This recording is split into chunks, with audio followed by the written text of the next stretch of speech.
The light is available at Home Depot. It's on the second to the bottom shelf above the transformers. At most Home Depots, it's the 11 watt.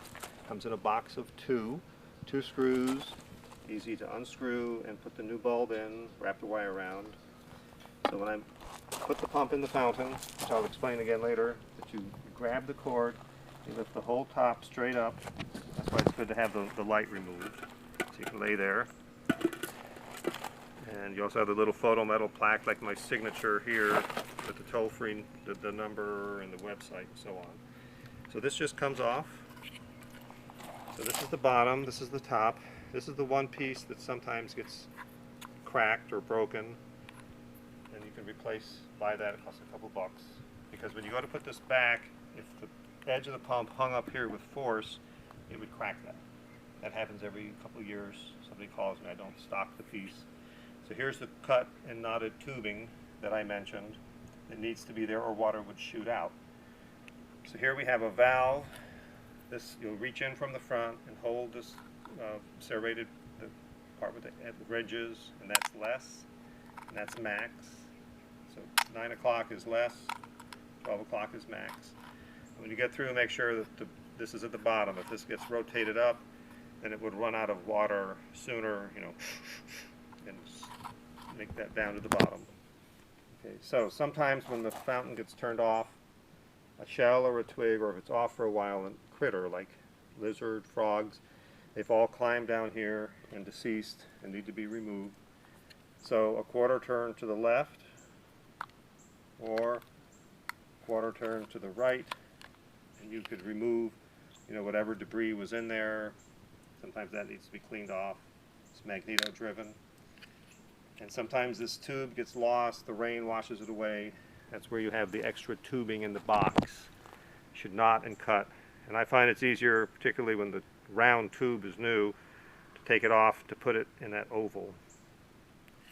And then this goes back, and then up, and then this goes in facing what will be forward. And if this ever gets sloppy, sometimes the tube or the thing changes size, you know, gets slimy. A half-inch hose clamp, a stainless steel hose clamp, and you screw this and that would make it tighter. But generally it stays well. So the key to not hanging this up here and breaking that fitting is to keep the top of the fountain a little bit forward of where it's going to go, not aiming for the perfect kiss.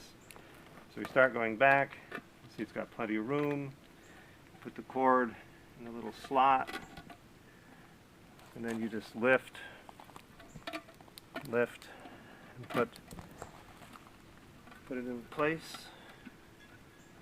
Okay, the cord is loose. I reach in, make sure that the pump is fine. It's sitting there on the bottom. It's not hung up.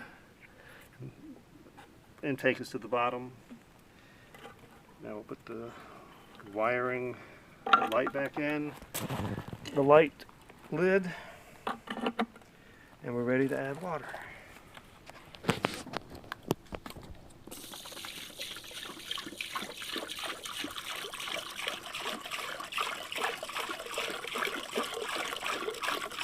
And also that you could put the drops of chlorine, bleach, liquid chlorine, Clorox in every few days.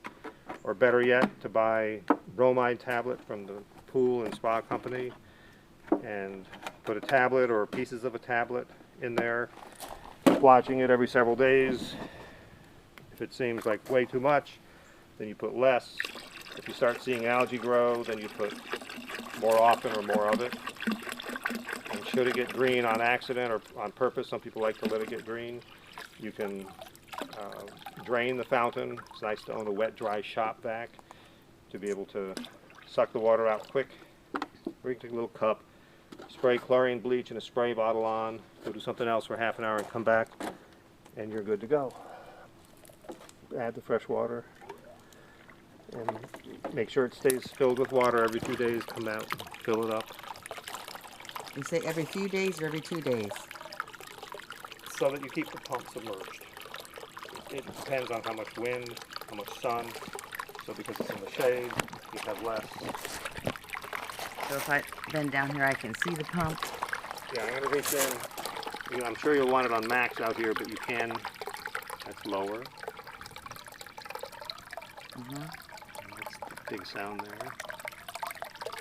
You might as well. I want max. Yeah, that's max. So it's the 45 watt power pack, or you could go stronger. You know, you could just, and you could even save this if your guy knows there's 11 watts for the bulb.